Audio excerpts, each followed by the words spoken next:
그저께 저녁에 늦게 이제 우리나라로 돌아오는 길에 이제 공항에 나갔는데, 저는 11시쯤 아마 공항에 도착했을 거예요. 갑자기 난리가 났어요. 그냥 와! 하고.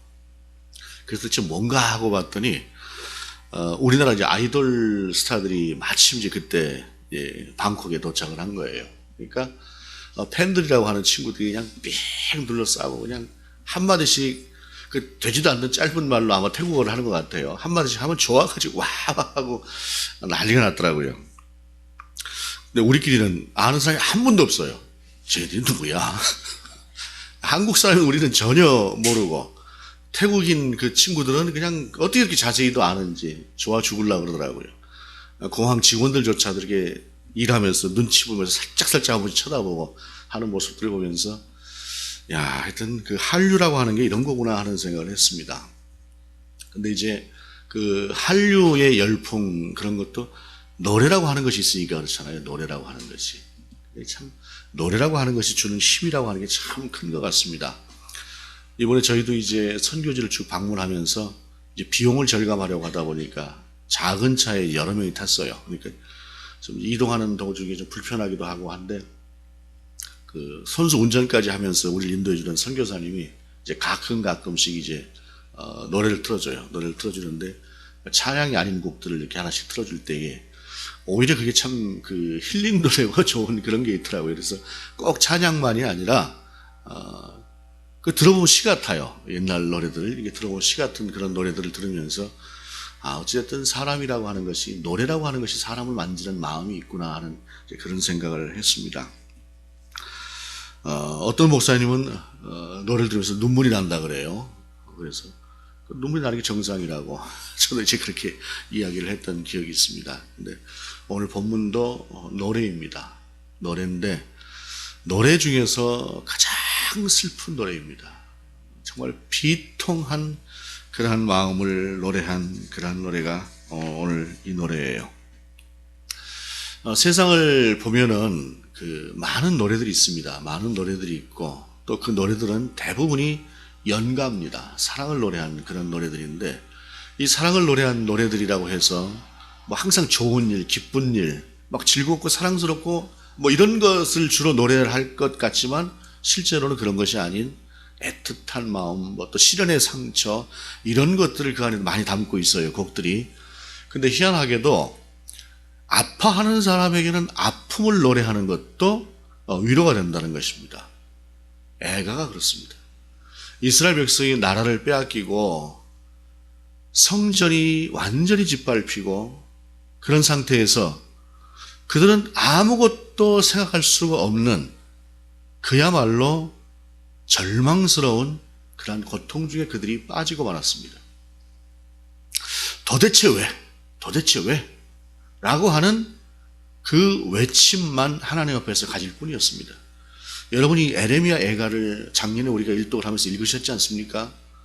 천천히 읽어보게 되면 정말로 이 안에는 그 비참함, 인간이 겪을 수 있는 가장 최고의 가장 아픈 그런 고통을 이 안에 담고 있는데 그러한 사람들을 보면서 그들이 도대체 왜라고 하는 질문 말고는 아무것도 할 수가 없는 그러한 상황이 되었습니다.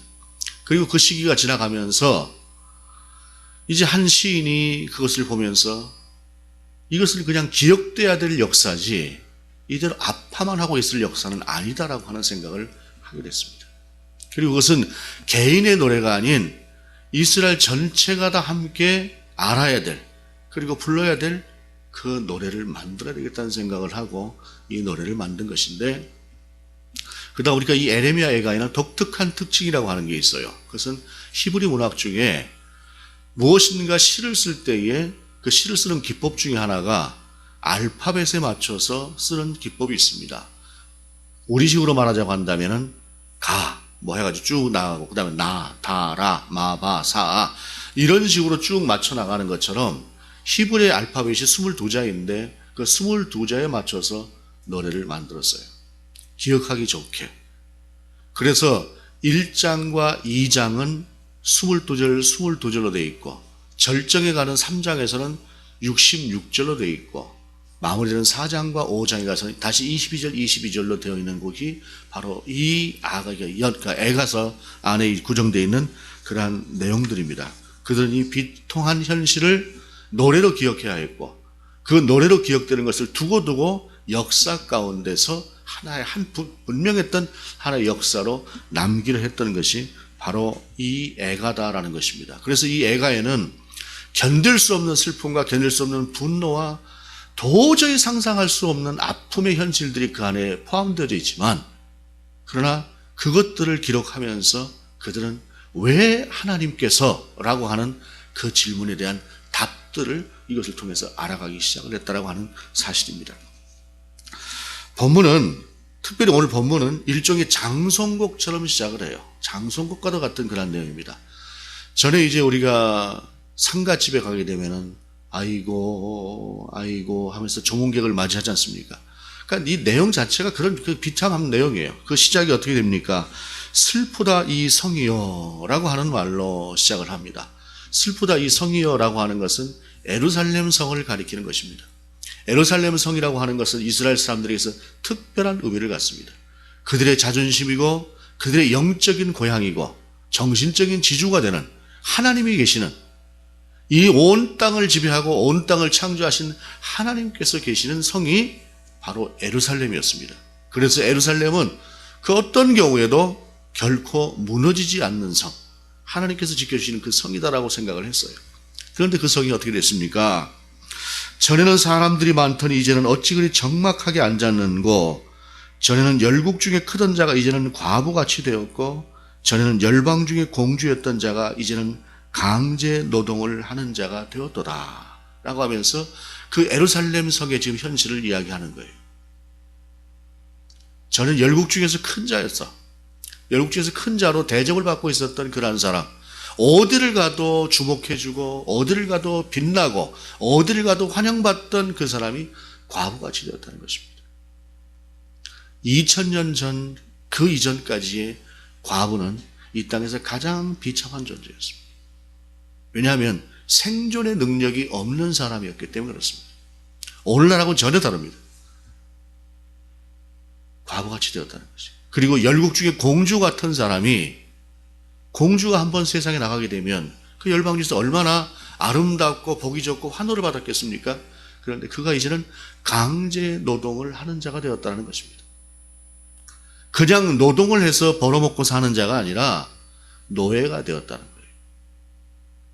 이리저리 치이고 학대받고 시키는 대로 해야 되고, 그렇지 않으면 매도 맞는 그러한 존재가 되었다라고 하는 것을 비유적으로 예루살렘 성이 얼마나 지금 비참한 상태에 놓여 있는가라고 하는 것을 이야기하는 것입니다. 실제로 이것은 이스라엘의 백성들이 쫓겨가서 끌려가서 당하고 있었던 그러한 모습이기도 합니다. 그러면서 본문은 이렇게 이야기를 합니다.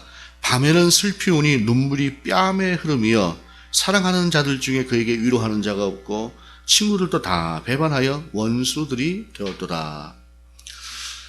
여러분, 인생을 살아가면서 밤에 한 번쯤 울어보지 않은 경험을 하는 사람이 있을까요? 조용하게. 특히 남자 같은 경우는 어디 맘 놓고 자기의 마음을 표현하기도 어렵고, 특히 눈물을 흘린다는 것이 어려우니까 아무도 없는 조용한 중에 눈물을 흘릴 때도 있어요. 특히 자존심이 강한 사람일수록 사람들 앞에서 내가 슬프다는 모습을 표현하기 싫으니까 몰래 숨어서 우는 그 울음이라고 하는 것이 있다는 것입니다. 그런데 오늘 본문은 그런 상황이 중요한 것이 아니라, 그렇게 울어도 아무도 옆에서 위로해주는 사람이 없다는 것입니다. 한 번이 아닌 지속적인 상태에서 노예가 되고 끌려가고 비천한 상태가 되어지는 그런 상태가 지속되는 과정 속에서 밤에 슬피 울어도 누구도 그것을 보고 와서 내 어깨를 토닥여주는 사람이 없다는 것입니다. 왜요? 배신을 하고 떠나버린 거예요. 배신을 하고. 여러분, 그냥 나 혼자 남은 상태라고 하는 것도 비참한 현실입니다. 그러나 당연히 내 옆에 있어야 될 사람들이 나를 배신하고 떠나버렸어요. 그것이 더 슬픈 거예요. 그 슬픔 가운데 그 슬픔을 밤마다 슬피 운다라고 노래하고 있는 것이 오늘 본문의 말씀입니다. 우리가 때로는 사는 게 힘들지요. 어렵고 그래서 실질적으로 몸이 천근만근 되고 마음도 무겁고 그렇게 해도 집에 돌아오면 서로 툭툭거리긴 해도 가족이 있기 때문에 그 속에서 그것이 위로가 되지 않습니까? 근데 그 모든 것들이 다 깨어져 버린 철저하게 혼자 고립된 자신만이 남았다라고 하는 것을 이야기하고 있는 것입니다. 그리고 본문은 또 이렇게 이야기를 합니다. 유다는 환난과 많은 고난 가운데 사로잡혀 갔도다. 그가 열국 가운데 거주하면서 쉴 곳을 얻지 못하며 그를 핍박하는 모든 자들이 궁지에서 그를 뒤따라 잡았도다. 환난과 많은 고난 가운데 전쟁을 하고 졌으니 얼마나 고통스럽겠습니까? 특별히 끌려간 남자들의 경우, 남자뿐이 아니겠지만 끌려간 남자들의 경우에는 갖은 학대를 다 받죠. 물론 여자들도 정신적인 학대, 견딜 수 없는 수치를 당해야 되겠지만 그러한 상태로 그들이 끌려가서 노예가 되고 비참한 현실이 되는데 중요한 것은 그렇지 않은 사람들 또한 그곳에 끌려가 있는 상태라도 그들이 어떤 상태냐? 쫓기는 상태가 되었다는 것입니다. 이 빚쟁이 피해서 그 도망다니는 분들이 가끔 있더라고요. 빚 받으러 오니까. 그런 사람들이 이곳저곳에 이렇게 숨어 다니는 것도 참 쉽지 않은 것 같아요. 그 고통이라고 하는 것이. 그런데 오늘 본문은 그런 빚쟁이 정도가 아니라 나를 죽이려고 쫓아오는 사람이 계속해서 뒤쫓아오고 있는 상황을 이야기하는 것입니다. 비천한 신분에서 강제 노동을 하는 상황, 위로자도 없고 배신자만 들끓는 상황, 그러한 상황에서 엎친 데 덮친 격으로 나를 죽이려고 계속해서 달려오는 그러한 사람들, 즉 두려움 가운데 하루하루가 두려움 가운데 놓여져 있는 그러한 상황을 이들이 겪고 있었다라고 하는 사실입니다. 두렵다라고 하는 것, 사람이 사실 정신적으로 건강하지 못하면 두려움이라고 하는 것이 생겨요. 모든 것들이 정신적으로 건강하면 밀고 나가면 되는 거예요. 까지가 이겨내면. 그래서 믿음이라고 하는 게 중요하고, 그래서 우리가 잠잠하게 하나님 앞에 귀를 기울일 때에 하나님께서 상황을 바꾸시는 것이 아니라 내 마음을 바꾸세요. 그리고 필요하면 물론 상황도 바꾸시지만, 그런데 이스라엘은 지금 온전한 두려움 가운데 빠져있는 그러한 상황에서 하루하루가 쫓기는 상황, 그러한 가운데 놓여져 있다라는 것입니다. 그러면은 그렇게 끌려간 자들, 쫓겨가는 자들, 그들만 힘들고 어려우냐? 본문은 또 그렇지 않아요. 4절에 보게 되면은 시온의 도로들이 슬퍼하며 절기를 지키러 나아가는 사람이 없음이로다. 모든 성문들이 적막하며 제사장들이 탄식하며 처녀들이 근심하며 시온도 권고를 받았도다. 시온의 도로들이 슬퍼한다는 거예요. 시온의 도로들이 슬퍼한다고 하는 것은 뭐냐면, 시온이라고 하는 것은 예루살렘 성을 가리키는데 그 예루살렘 성에는 끝없는 순례자들이 들어왔습니다. 끝없는 순례자들이. 그 순례자들이 들어오는 그 도로가 이제는 아무도 오지 않는 그런 상태가 되어버렸다는 것입니다. 여러분, 아무도 나를 찾는 사람이 없을 때가 있어요. 아무도 나를 찾는 사람이. 그때에 인간은 참 고독합니다. 아무도 찾는 사람이 없을 때. 그런 경험을 가끔 해보셨을 수도 있을 것입니다. 너무 많이 찾아도 힘들어요. 몸이. 그리고 자꾸 바쁘면 할 일을 못해서 힘들기도 하는데, 그런데 그래도 찾아오는 사람이 없는 것보다 꽤 낫더라고요. 정말 아무도 나를 찾아오는 사람이 없는 그러한 상태. 그래서 도로들이 슬퍼한다는 거예요. 절기를 지키러 나아가는 사람이 없다. 절기라고 하는 것이 여러 번 있어요. 큰 절기가 3번이 있고 또 다른 절기들도 있는데 그 절기를 지키려고 나오는 사람이 없어요. 얼마 전에 우리가 추석 명절을 보내지 않았습니까? 추석 명절을 보냈는데 자녀들이 이 핑계 저 핑계 대고 아무도 오지 않아 보세요. 뭐 큰 놈은 어디 간다고 그러고 작은 놈은 어디 간다고, 누구는 어디 간다고 그러고, 오면은 힘들어도 그래도 그것들이 다 어디 핑계 대고 가버리고 하나도 오지 않으면, 그것도 한 번만 그런 것이 아니라 추석에 그래, 설에 그래, 뭐 내 생일이라 그래, 아무도 그렇게 찾아오지 않으면 그건 참 힘들 것입니다. 오늘 본문이 그런 상황을 이야기하고 있어요. 모든 성문들이 적막하며 예루살렘 성으로 들어오는 그 성문들이 곳곳에 있는데 그 성문들이 적막한 거예요. 아무도 오지 않는 거예요. 그리고 제사장들이 탄식하며 처녀들이 근심하며 시온도 권고를 받았도다. 제사장들이 있다고 해도 제사를 드리러 오는 사람이 있어야죠. 예를 들어서 교회를 세웠는데 성도가 아무도 없다. 이럴 때에 목사가 그 무슨 필요가 있겠어요?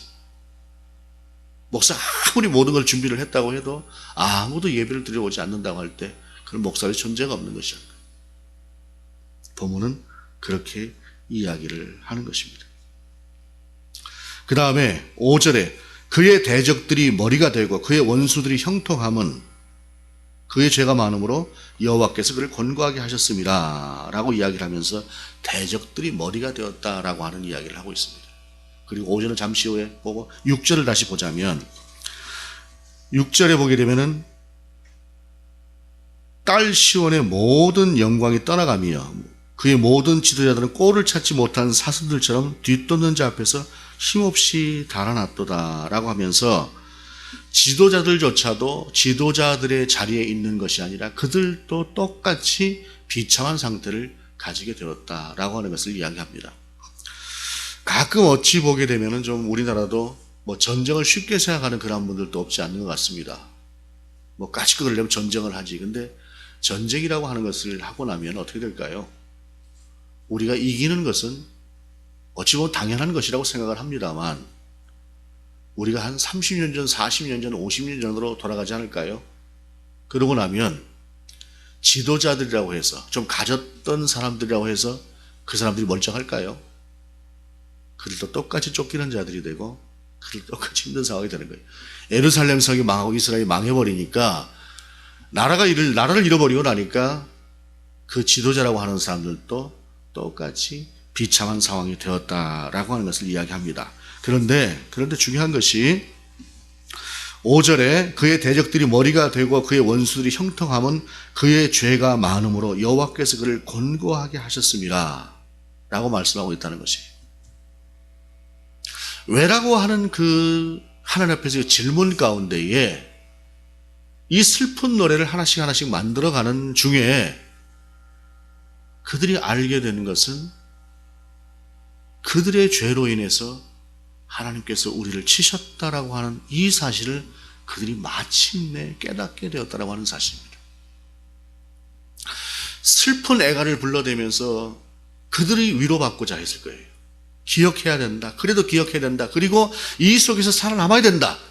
라고 하는 그 애가를 부르는 중에 그들이 조금씩 깨닫게 되는 것은 왜라고 하는 그 질문에 대한 하나님의 대답은 너희의 죄라고 하는 사실을 그들이 깨닫게 되었다고 하는 사실입니다.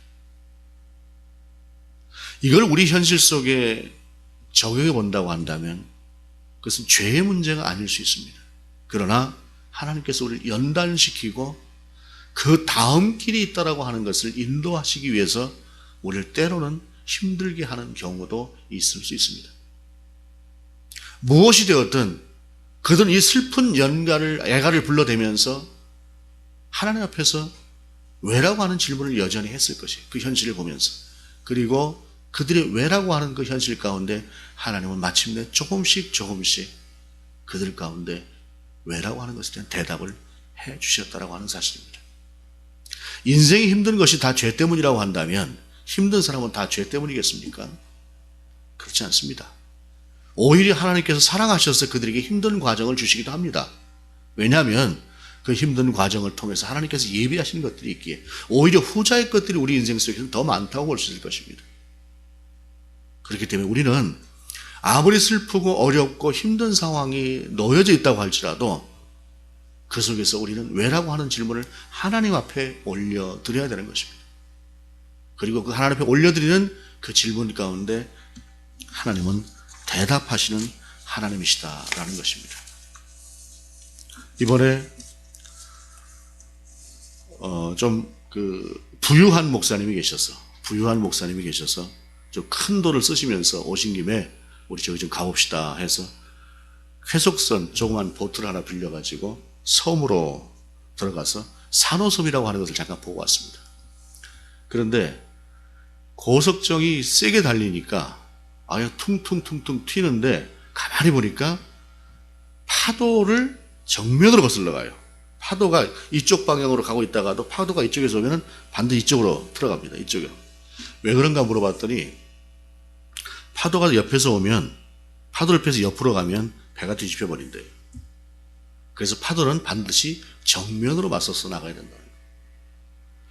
우리의 현실이라고 하는 것이 때로는 어려움도 닥칠 수 있을 것입니다. 힘든 상황이 올 수도 있을 것입니다.